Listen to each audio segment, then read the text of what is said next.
As part of the 2020 Ohio No-Till Field Day, we had a plot of a lot of different cover crops planted. So we're going to bring them to you virtually. I'm Bart Johnson with the Ohio AgNet.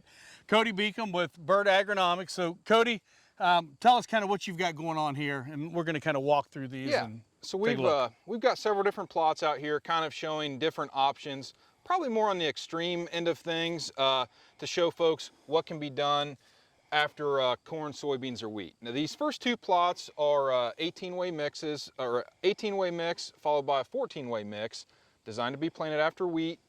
And I think the thing you'll see in both of these plots is how much better they look overall compared to some of the others. Very limited rainfall here, and I think it really shows the effect of kind of the 1 + 1 = 3. What you can have when you have a large variety of cover crops in one spot. So kind of just real quick, you probably can't name all 18, but seeing some radishes. So actually, is there some corn in here? That's actually sorghum Sudan. Okay, all right, Yep. okay.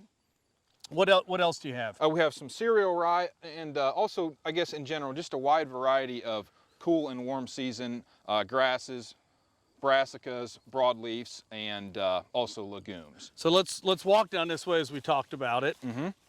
So the radishes I'm seeing, Yes. what's your hope? How big will they get? How deep do you expect these guys to be by the time they winter kill in February? Sure. So with a mix like this being a little bit thicker, the radishes might not get quite as big, but in tandem with the other root systems here, they're really going to help get down and help to break some compaction up in this soil. So they might only get 2 to 3 inches diameter at best, the radishes specifically. So in this mix, what do you have that's going to be, a nitrogen fixing legume? What is in here? Okay, so we've got a couple different kinds of clovers in here. There's also some peas. They're not really visible right now. They're cool season crops. So as the season progresses, they'll come on a little bit more as some of these warm season cover crops fade out.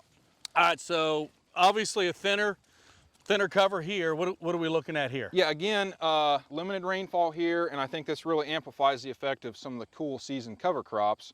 So here we have just a simple mix of oats, barley, and cereal rye. This is designed to be planted ahead of corn next year. Ahead of soybeans next year, and a little bit lighter rate, and you can definitely see that it is a little bit lighter stand with limited rainfall. So with cereal rye, what rate would you recommend guys, plant coming, after corn with how many pounds per acre do you recommend? Generally around 40 pounds an acre or so, and that's kind of a drilled rate. Then you can add or subtract from there depending on method.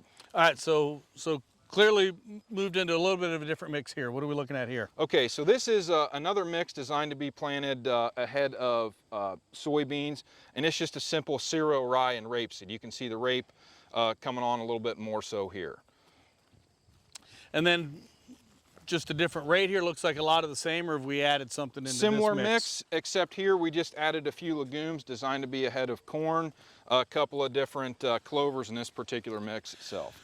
So the sorghum Sudan grass, you've got a perimeter planted, and then obviously into some of these plots. You really like sorghum Sudan grass. I think there's a lot of benefits to it. I know Jim Horman specifically will cite, I don't remember the exact number, but a significant amount of biomass with sorghum Sudan.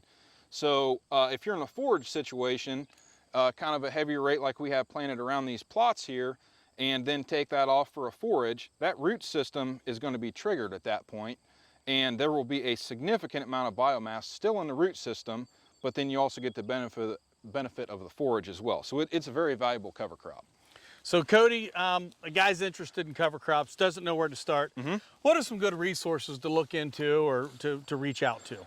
Okay, so a couple of local resources that are really good. There's a Facebook group that actually Nathan Brown was a driving force in, Ohio Soil Health and Cover Crops. Definitely look that group up on Facebook.